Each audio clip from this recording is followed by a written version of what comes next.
만약 당신 이름이 빠진 유서 한 장 때문에 평생 지켜온 가족이 산산조각 난다면 어떨까요? 저는 그 종이를 손에 쥔 순간 눈앞에 세상이 무너지는 걸 봤습니다. 붓 한 번의 흔적이 수십 년의 사랑을 지우고 한순간에 원망으로 바꿔놓았습니다. 끝까지 들으신다면 왜 종이 한 장이 칼보다 깊이 사람의 가슴을 베는지 알게 되실 겁니다. 금빛 인생입니다. 구독, 좋아요 눌러주세요. 여러분은 어디서 이 이야기 듣고 계시나요? 댓글로 작성해 주세요. 바로 오늘 이야기 시작할게요. 새벽 2시 30분. 성모병원 12층 복도는 죽은 듯 조용했다.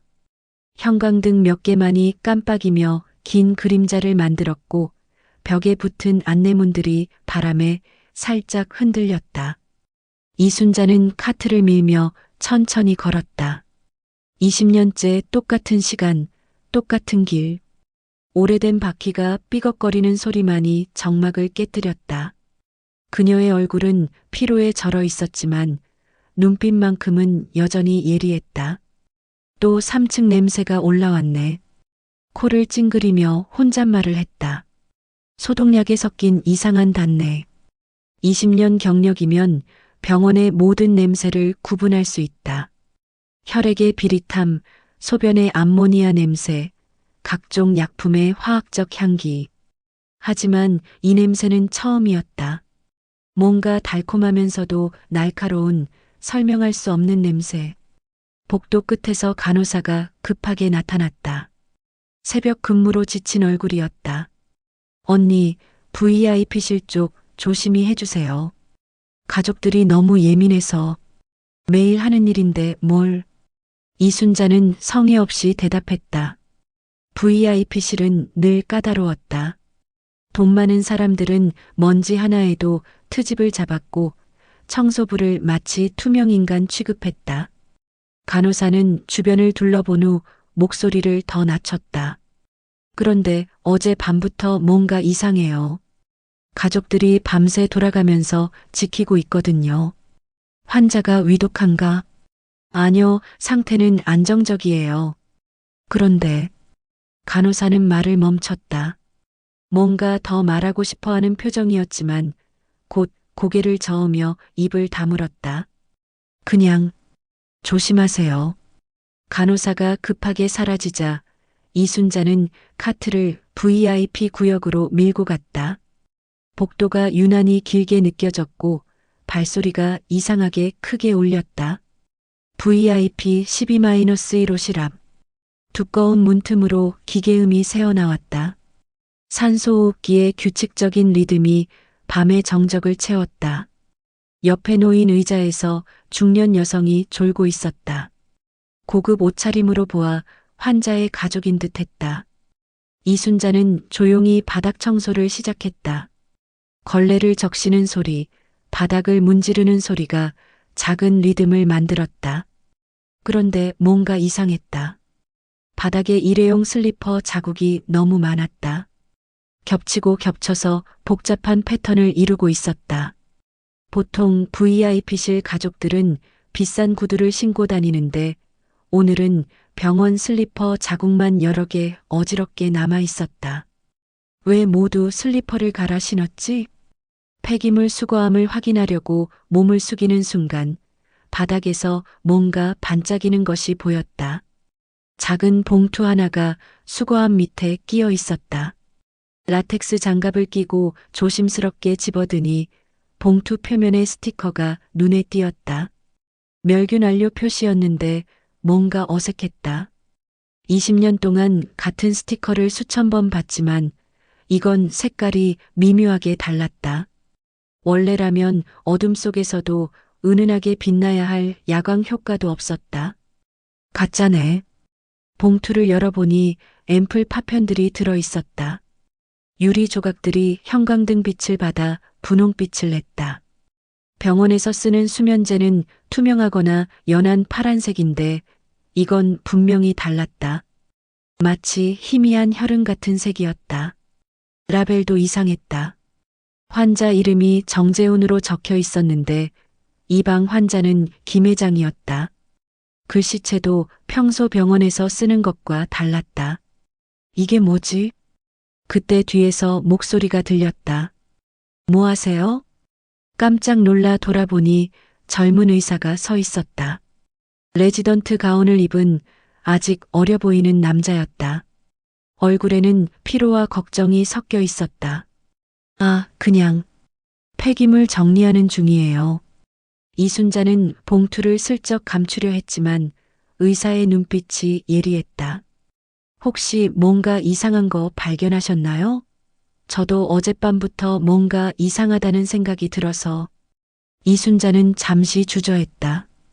20년 동안 조용히 일하라, 쓸데없는 소리 하지 마라는 말을 들어왔다.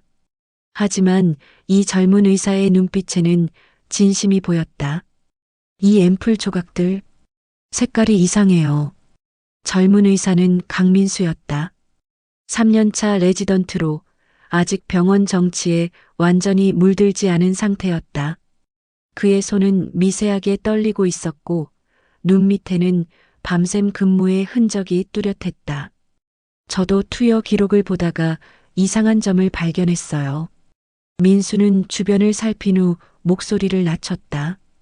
복도가 적막하지만 누가 들을지 모른다는 불안감이 그를 조심스럽게 만들었다. 김 회장님 약물 투여량이 밤 11시경에 갑자기 튀었어요. 0.2에서 0.8로 급증한 뒤 바로 0으로 떨어졌거든요. 그게 이상한 건가요? 이순자는 의료 지식이 없었지만 민수의 표정으로 봐서는 심각한 문제인 것 같았다. 정상적인 투여라면 절대 불가능한 패턴이에요. 게다가 그 시간에 임시 카드키가 사용됐는데 발급 기록이 없어요. 민수는 태블릿을 꺼내 그래프를 보여줬다. 곡선이 불규칙하게 튀어 있는 모습이 마치 심전도의 이상 신호 같았다. 이순자는 앰플 조각을 다시 들여다봤다. 분홍빛이 더 선명하게 보였다. 형광등 아래에서 마치 살아있는 것처럼 반짝였다. 이 약물, 뭔지 알 수 있나요? 검사를 해봐야겠지만 냄새로 봐서는 진정제가 아닌 것 같아요. 민수는 조심스럽게 파편 하나를 집어 냄새를 맡았다. 얼굴이 굳어졌다. 이건 각성제 계열 같은데요. 각성제요? 네. 진정제와 정반대 효과를 내는 약물이에요. 민수는 라벨을 보고 깜짝 놀랐다. 정재훈? 이 환자는 3층에 입원해 있어요. 왜 여기서? 라벨을 바꿨나 보죠. 이순자의 목소리가 차가워졌다. 20년 전 기억이 떠올랐다. 공장에서도 이런 식으로 서류를 조작했었다. 그럼 원래는 김 회장님께 투여할 약이었다는 뜻인가요? 그런 것 같아요. 둘 사이에 무거운 침묵이 흘렀다. 복도 끝에서 발소리가 들려오기 시작했다. 새벽 교대 시간이 다가오고 있었다. 일단 이 증거들을 안전한 곳에 보관해야 해요. 이순자는 봉투를 다시 봉인하며 말했다. 그녀의 손놀림은 숙련되어 있었다. 당신은 의사니까 의료 기록을, 저는 이 증거들을 따로 보관하죠. 혹시 이런 일이 처음은 아니시죠? 민수의 질문에 이순자의 얼굴이 굳어졌다. 오래된 상처가 다시 벌어지는 느낌이었다. 20년 전에도 비슷한 일이 있었어요. 그때는 제가 너무 어렸죠. 휴게실은 좁고 어두웠다. 형광등 하나가 깜빡이며 불안한 빛을 만들었고 낡은 테이블 위에는 커피 얼룩이 굳어 있었다. 이순자는 오래된 수첩을 꺼냈다. 표지가 해지고 모서리가 다른 남편이 죽기 전까지 쓰던 가계부였다. 페이지를 넘기는 소리가 작은 바스락거림을 만들었다. 2005년 3월 15일 남편이 다니던 공장에서 사고가 났어요. 민수는 조용히 들었다. 이순자의 목소리는 담담했지만 손끝이 미세하게 떨리고 있었다. 안전 규정을 지키면 비용이 많이 든다면서 회사에서 실험을 했대요. 얼마나 줄여도 괜찮은지. 실험요? 김 회장이 그때 그 공장 오너였어요. 직접 지시했죠. 안전 예산을 단계적으로 줄여보자. 사고 날 때까지. 이순자의 목소리가 떨렸다. 20년이 지나도 여전히 아픈 기억이었다. 사고가 나니까 그제서야 예산을 원상복구했어요. 15명이 죽고 나서야. 수첩 안에는 신문 스크랩이 끼워져 있었다. 노랗게 바랜 종이에는 공장 붕괴 사고 15명 사망이라는 제목이 보였다. 그래서 이 병원에 취직하신 건가요? 복수하려고 온 건 아니에요. 그냥 지켜보고 싶었어요. 이 사람이 어떻게 늙어가는지, 어떻게 죽는지. 민수는 할 말을 찾지 못했다. 복수와 정의 그 경계가 모호했다. 근데 20년을 지켜보니까 알겠더라고요. 이 사람은 죽을 때도 실험을 할 거라는 걸. 무슨 실험을? 자식들을 시험해 보는 거죠. 진짜 효자인지 아니면 돈만 노리는 건지. 이순자는 수첩을 덮었다. 표지의 가죽이 바스락거렸다. 그래서 이 증거들이 중요해요. 이번엔 놓치고 싶지 않아요. 그날 오후 VIP 라운지에 김 회장의 가족들이 모였다. 고급 가구로 꾸며진 공간이었지만 분위기는 장례식장처럼 무거웠다. 장남 김성철, 며느리 박수연, 딸 김미영, 사위 최영호. 모두 침통한 표정을 지었지만 대화 내용은 전혀 달랐다. 눈빛에는 슬픔보다는 계산이 가득했다. 아버지 상태가 이렇게 된 이상 현실적으로 생각해야 해. 성철이 목소리를 낮췄다. 주변에 의료진이 지날 수 있어서였다. 연명의료 중단 서류는 언제 쓸 거야? 너무 성급하지 않나? 미영이 말했지만 그녀의 목소리에도 확신은 없었다. 아직 의식이 완전히 없어진 건 아니잖아. 의사들이 뭐라고 했어? 깨어날 가능성이? 수연이 화장을 고치며 물었다. 거울 속 자신의 얼굴을 바라보는 시선이 차갑다. 거의 없다고 했어. 성철이 대답했다. 그러니까 우리가 결정을 내려야 하는 거야. 재산 정리는 어떻게 할 거야? 영우가 끼어들었다. 그는 내내 스마트폰만 들여다보고 있었다. 유언장이 있긴 한데 내용이 좀 복잡해. 이들의 대화를 복도에서 듣고 있던 이순자와 민수는 서로 눈빛을 교환했다. 청소용품 창고 문틈으로 대화가 고스란히 들렸다. 저들이 뭔가 계획이 있는 것 같아요. 민수가 속삭였다. 일단 더 지켜봐야겠어요. 그때 라운지 문이 열리며 비서실장이 나타났다. 정장에 흰 장갑을 낀 중년 남성이었다. 그의 등장과 함께 공기가 더욱 긴장됐다. 유언장 관련해서 변호사와 상의했습니다. 비서실장의 목소리는 차분했지만 그 아래 숨겨진 무언가가 있어 보였다. 결과가 어때? 조건부 상속이네요.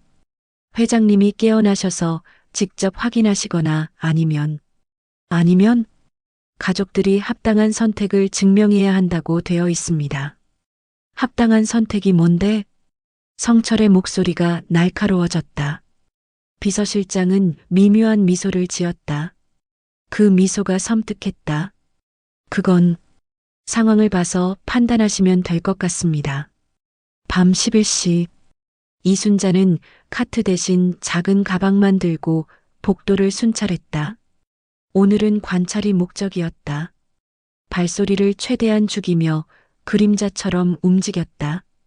VIP실 주변이 유난히 조용했다. 보통 이 시간에는 간병인이나 가족 중 누군가 있기 마련인데 오늘은 아무도 보이지 않았다. 마치 의도적으로 자리를 비운 것 같았다. 11시 10분. 복도 끝에서 발소리가 들렸다. 비서실장이 나타났다. 손에는 작은 가방을 들고 있었고 주변을 경계하며 조심스럽게 걸었다. 이순자는 청소용품 창고에 숨어 지켜봤다. 창고 문틈으로 복도가 내려다 보였다. 비서실장은 VIP실로 들어갔다가 5분 후에 나왔다. 나올 때는 가방이 없었다. 그의 표정은 긴장되어 있었고 계속 뒤를 돌아봤다. 11시 15분. 이번에는 수연이 나타났다. 그녀도 작은 봉투를 들고 있었다. 평소 고급스러운 모습과 달리 오늘은 수수한 옷차림이었다. 11시 20분. 수연이 나오자마자 성철이 들어갔다.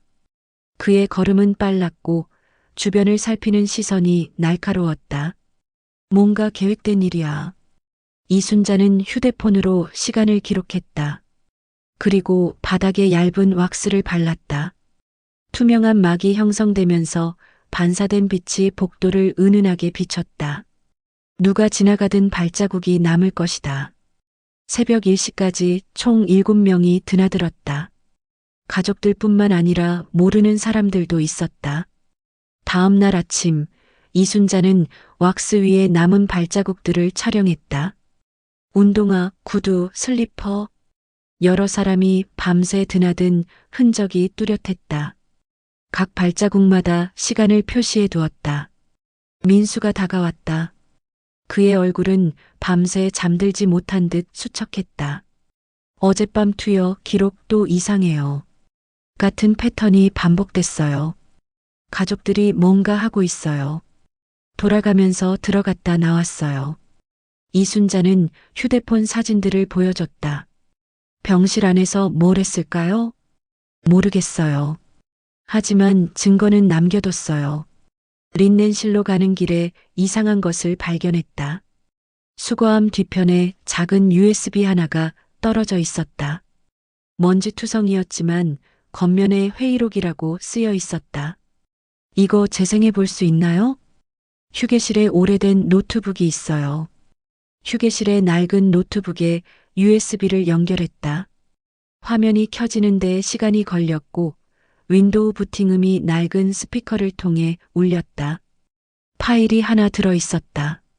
가족회의 최종 MP3 재생 버튼을 누르자 익숙한 목소리들이 흘러나왔다. 음질은 선명했고 회의실의 에어컨 소리까지 들렸다. 아버지가 깨어나시면 곤란해. 왜? 유언장 내용 때문이야. 조건부 상속이라고 했잖아. 무슨 조건? 효성을 시험한다는 거야. 진짜 아버지를 위하는지 돈을 위하는지. 이순자와 민수는 서로를 바라봤다.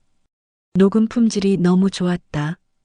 마치 회의실 중앙에 녹음기를 놓고 녹음한 것 같았다. 그럼 우린? 당연히 떨어지지. 연명의료 중단하자고 했으니까.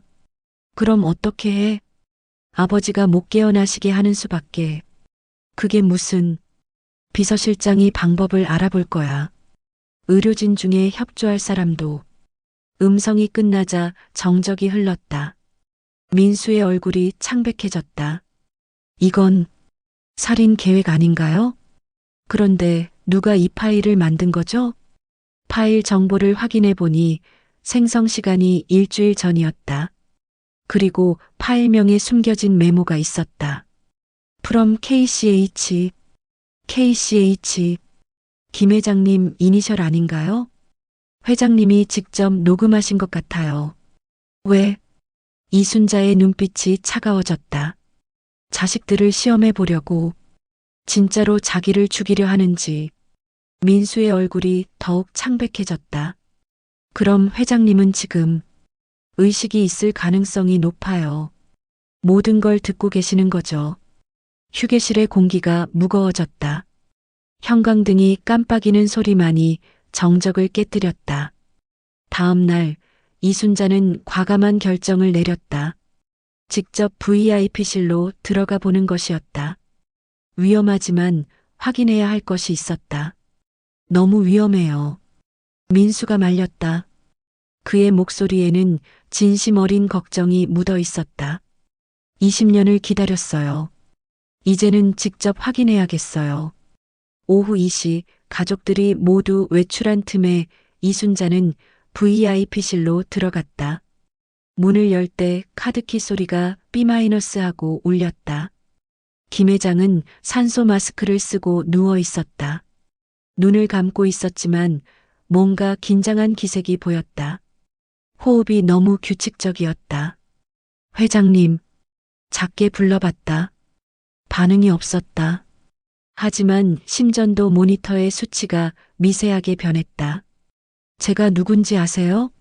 20년 전 공장 사고 때 죽은 이철호의 아내, 이순자입니다. 순간 김 회장의 눈꺼풀이 미세하게 떨렸다. 지금 자식들이 뭘 계획하는지 아시죠? 가짜로 깊은 잠을 자고 계시는 거죠? 이번에는 손가락이 약간 움직였다. 모니터의 수치도 변했다. 확실히 의식이 있었다. 이제 그만 일어나세요. 시험은 충분히 하셨잖아요. 그때 문이 열렸다. 수연이 들어왔다. 그녀의 얼굴은 화장이 진해서 감정을 읽기 어려웠다. 뭐 하는 거예요? 청소하는 중이었어요. 청소는 오전에 끝났잖아요. 왜 또 들어온 거예요? 수연의 목소리가 날카로워졌다. 평소 상냥한 목소리와는 전혀 달랐다. 뭔가 확인하고 싶은 게 있어서요. 뭘? 이순자는 USB를 꺼내 보였다. 이 파일 들어보셨어요? 수연의 얼굴이 하얗게 질렸다.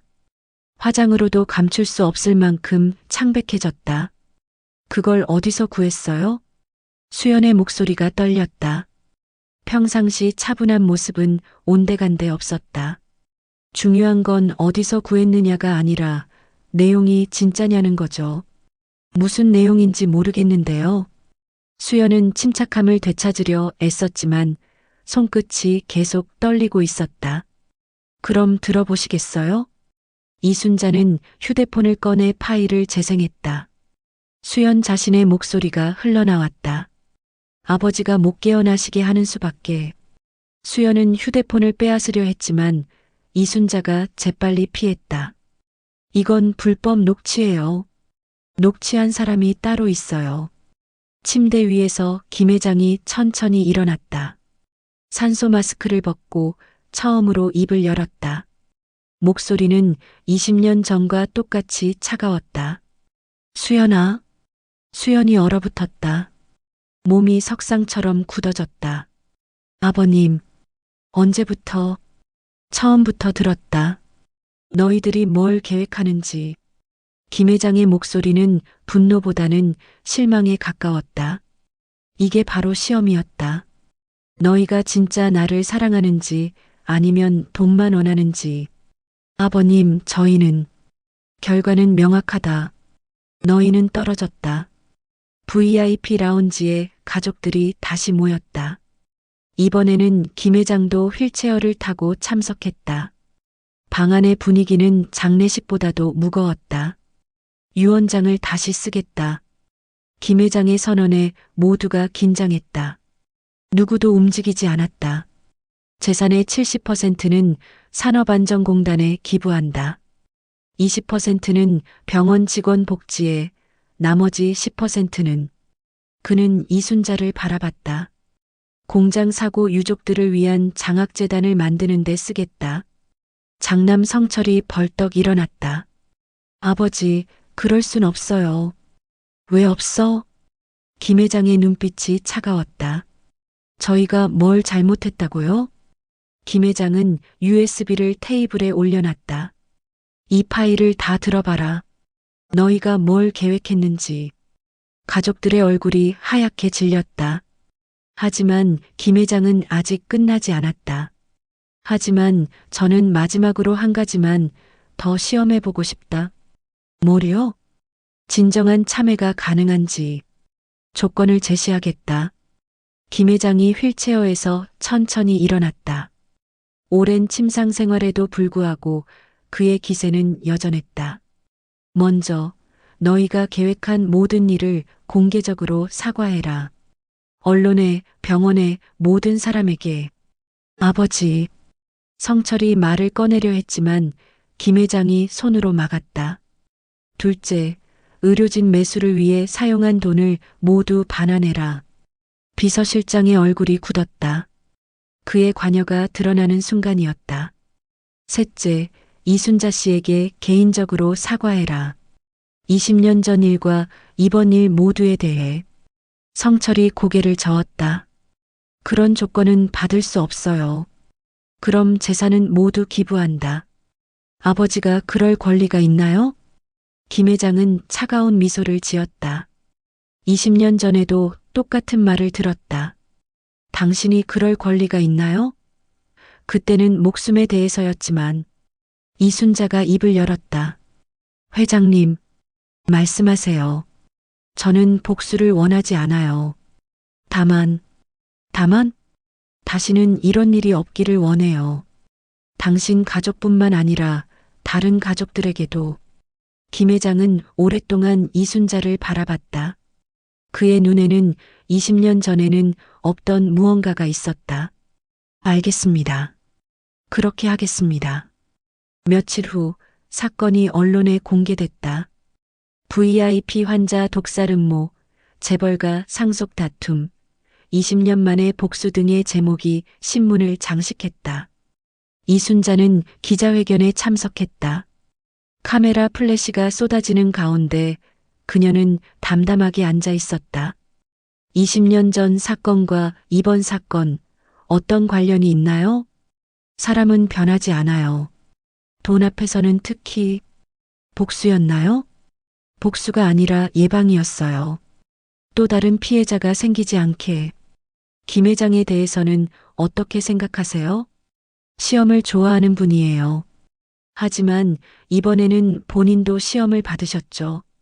어떤 시험을? 진짜 회계가 무엇인지에 대한 시험. 기자들이 웅성거렸다.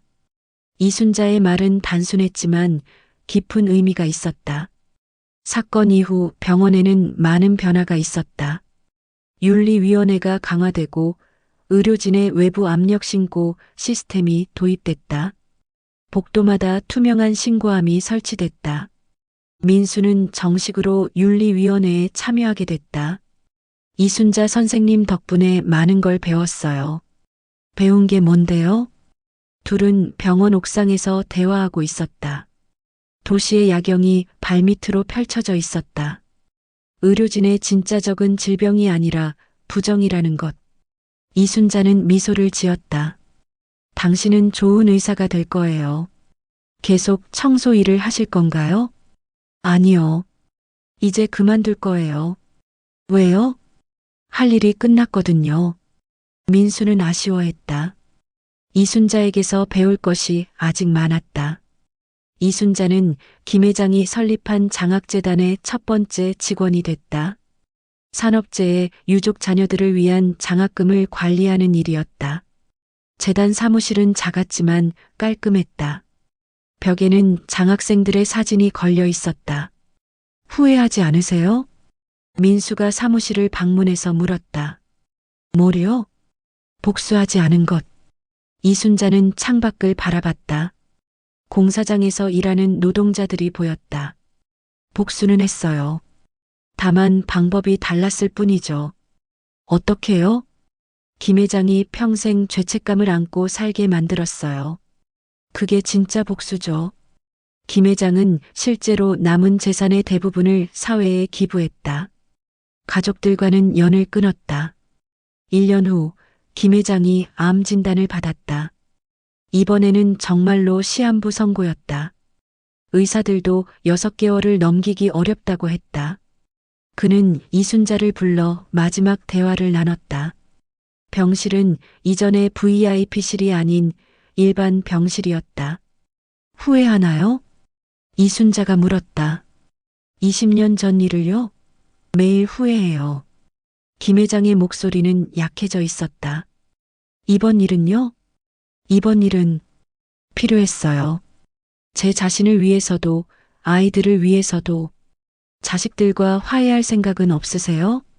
글쎄요. 화해는 양쪽이 원해야 가능한 거니까요. 그들도 변할 수 있을 거예요. 당신처럼요? 이순자는 고개를 끄덕였다. 저도 20년 동안 복수만 생각했어요. 하지만 이제는 다른 것들을 생각해요. 예를 들면 미래요. 더 나은 미래. 김 회장의 눈이 감겼다. 그는 평화로워 보였다.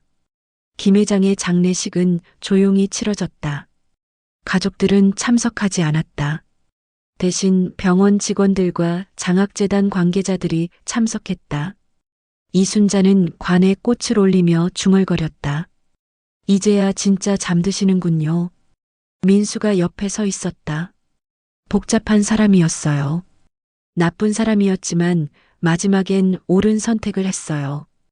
그것만으로 충분한가요? 충분하지는 않아요. 하지만 의미는 있죠.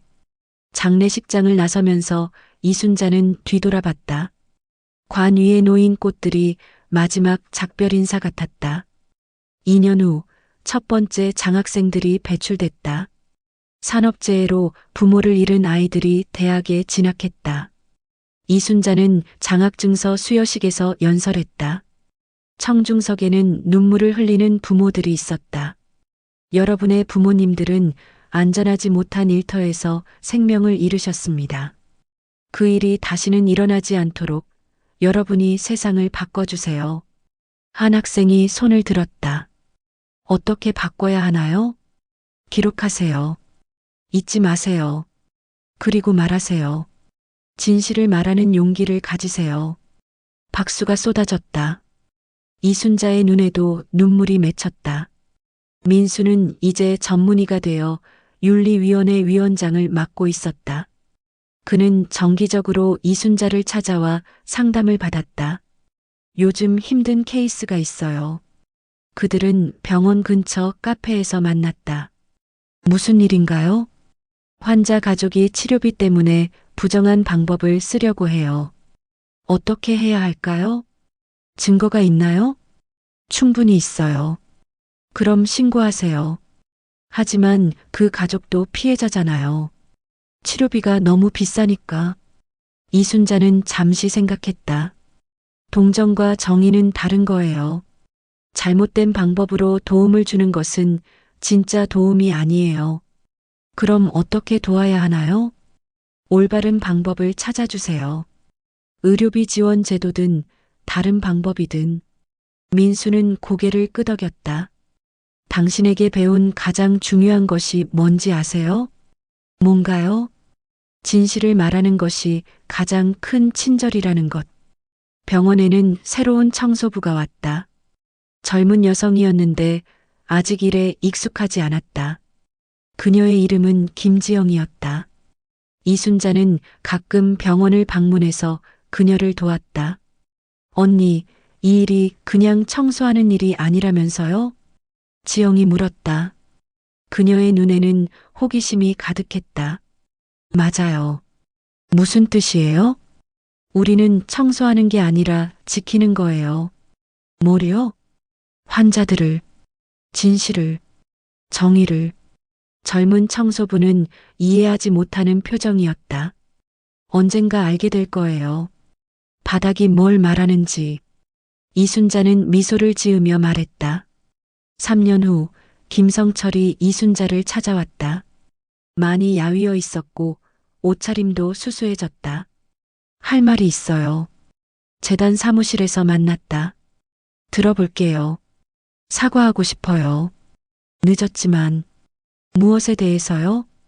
모든 것에 대해서. 아버지에게, 당신에게, 그리고 저 자신에게. 이순자는 찻잔을 내밀었다. 사과받을 준비가 안 되어 있어요. 왜요? 성철의 얼굴이 굳었다. 아직 진심인지 확신이 안 서요. 그럼 어떻게 증명해야 하나요? 행동으로요. 말이 아니라. 무슨 행동을? 당신만 알 수 있는 일이에요. 6개월 후 성철은 자신의 회사에 노동안전 전담팀을 만들었다. 그리고 산업재해 예방을 위한 연구재단에 큰 돈을 기부했다. 그는 다시 이순자를 찾아왔다. 이제 받아주시겠어요?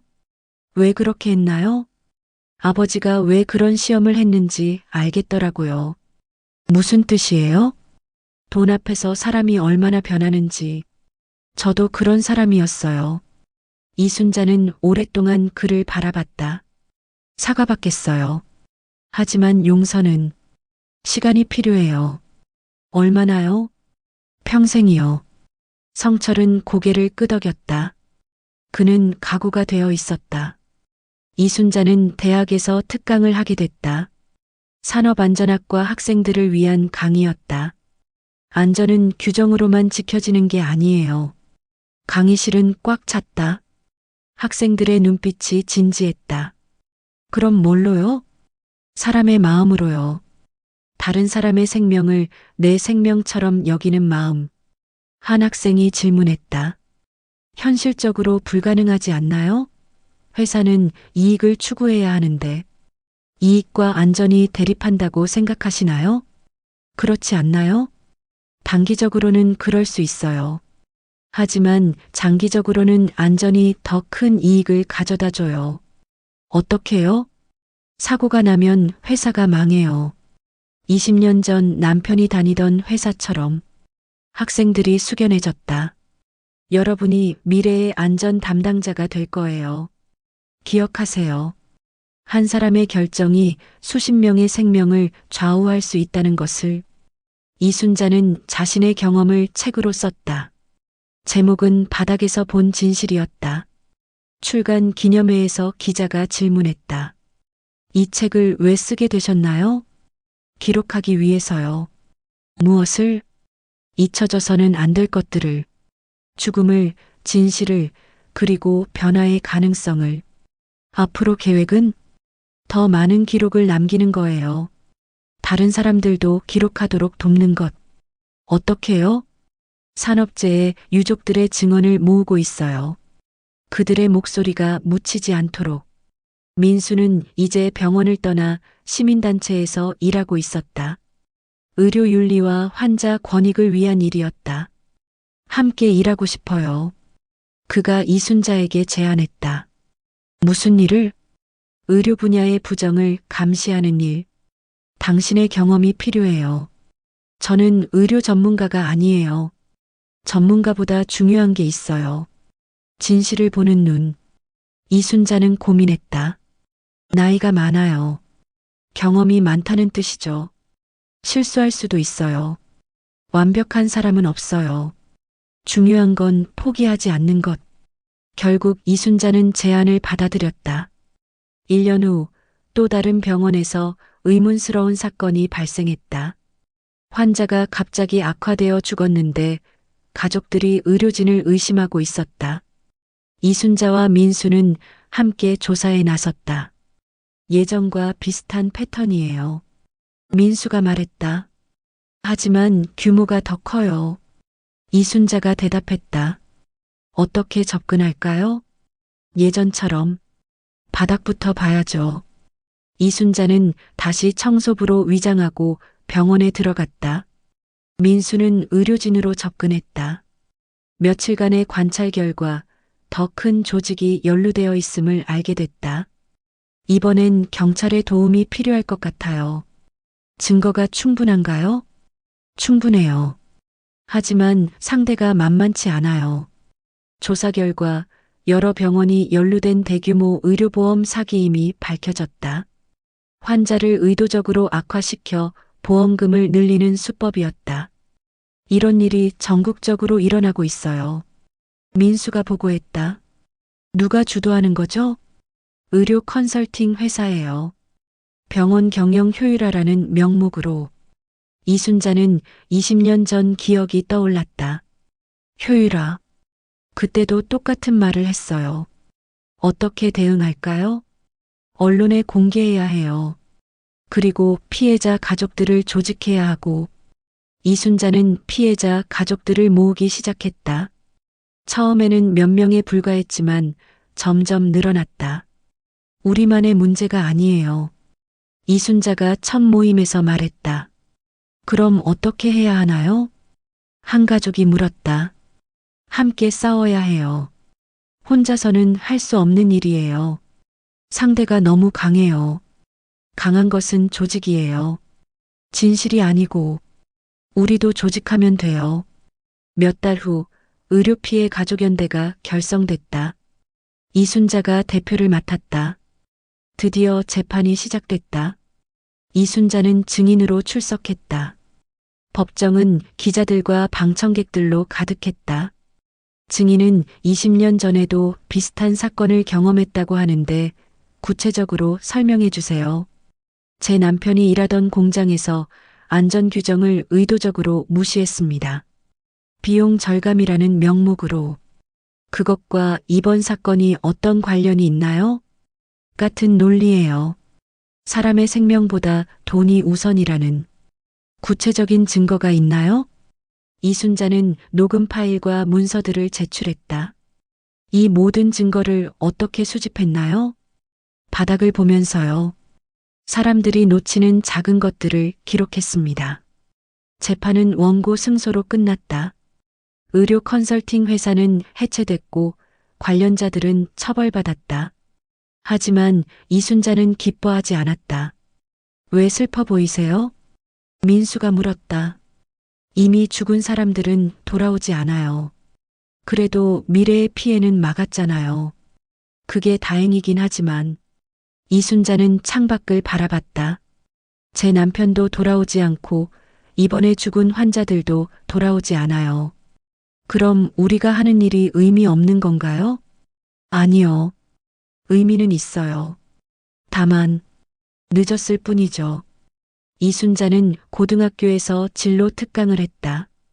꿈이 뭐냐고 묻는다면 저는 정의라고 답하겠어요.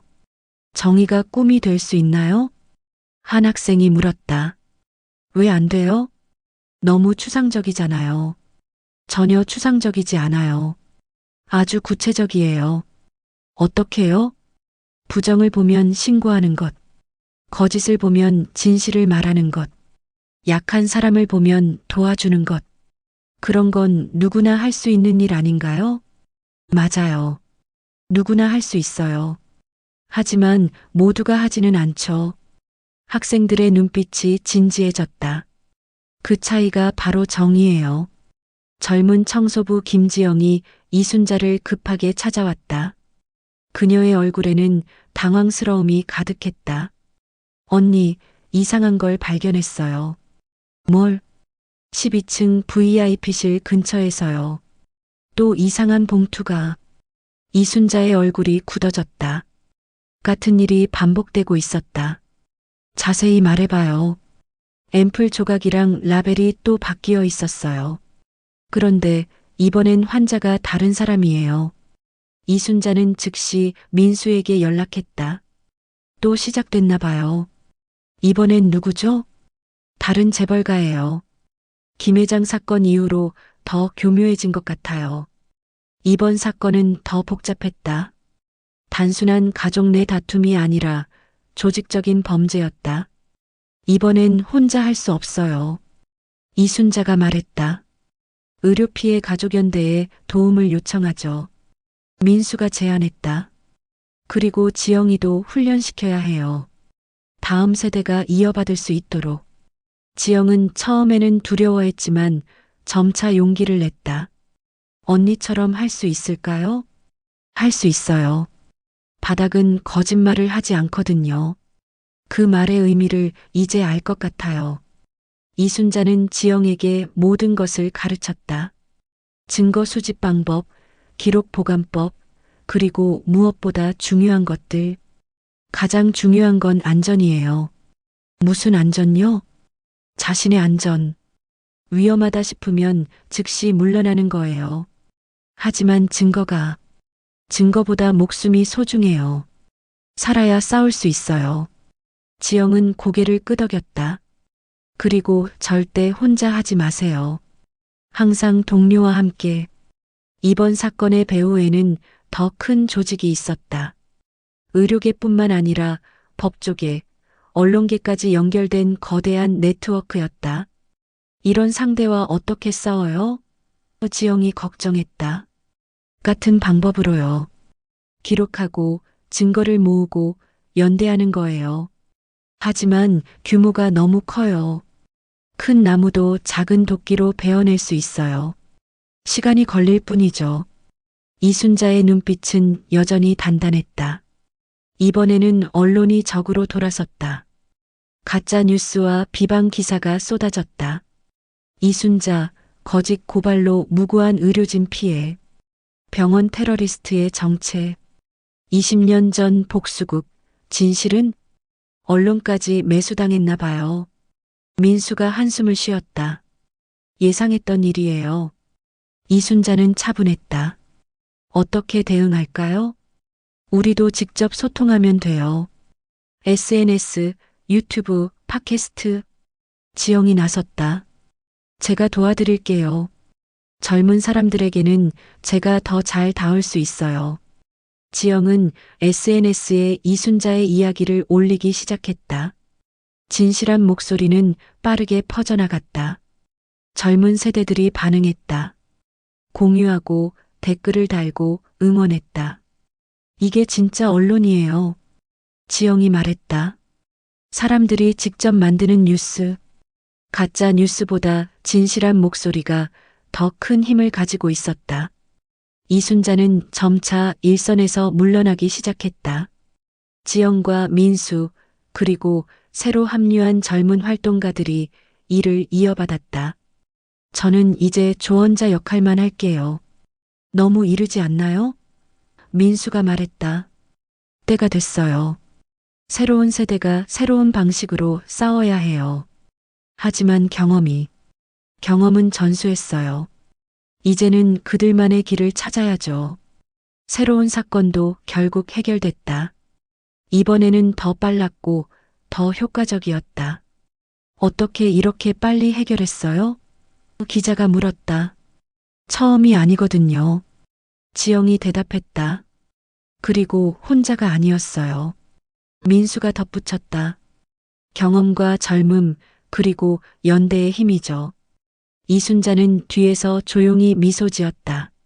5년 후, 이순자는 이제 완전히 은퇴했다.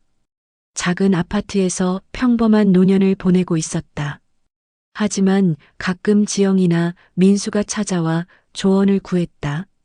언니, 이런 경우엔 어떻게 해야 할까요? 너희들이 판단해. 나보다 더 잘 알 거야. 정말 도움이 필요해요. 그럼 바닥을 봐.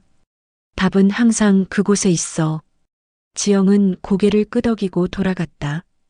이제 그녀가 새로운 파수꾼이었다. 저녁이 되자 이순자는 베란다에 나가 도시를 내려다봤다. 수많은 건물들 사이로 병원의 불빛이 보였다. 여보, 이제 됐지? 남편의 사진을 바라보며 혼잣말을 했다. 더 이상 혼자가 아니야. 지켜줄 사람들이 생겼어. 밤하늘에 별이 하나 반짝였다. 마치 남편이 대답하는 것 같았다. 이순자는 마지막으로 수첩을 펼쳤다. 마지막 페이지에 써내려갔다. 2030년 12월 31일. 오늘로 나의 싸움은 끝났다. 하지만 진실을 지키는 일은 계속될 것이다. 바닥은 여전히 거기 있고 먼지는 여전히 쌓인다. 그리고 누군가는 계속해서 그것을 닦아낼 것이다. 영원히. 수첩을 덮고 서랍에 넣었다. 그 안에는 20년간의 기록이 고스란히 담겨 있었다. 창밖에서 청소차가 지나갔다. 새벽 청소를 시작하는 시간이었다. 지영이 운전하고 있었다. 이순자는 손을 흔들었다. 지영도 경적을 울려 답했다. 이제 진짜로 끝났다. 하지만 동시에 새로운 시작이기도 했다. 먼지는 계속 쌓일 것이고 거짓은 계속 숨을 것이다. 하지만 진실을 지키는 사람들도 계속 있을 것이다. 바닥에서 가장 낮은 곳에서 가장 강한 힘으로 바닥은 늘 같은 자리에 있습니다. 사람들이 밟고 지나가도 먼지가 쌓여도 거짓이 흘러도 끝내는 누군가가 닦아내야 하죠. 왕관을 쓴 자들은 발끝을 보지 않지만 발자국은 모든 걸 기억합니다. 오늘 제가 전해드린 이야기는 끝났지만 진실을 지키려는 싸움은 아직 끝나지 않았습니다. 그리고 언젠가 그 싸움은 또 다른 누군가에게 이어질 겁니다. 당신이라면 그 싸움을 이어받을 수 있겠습니까?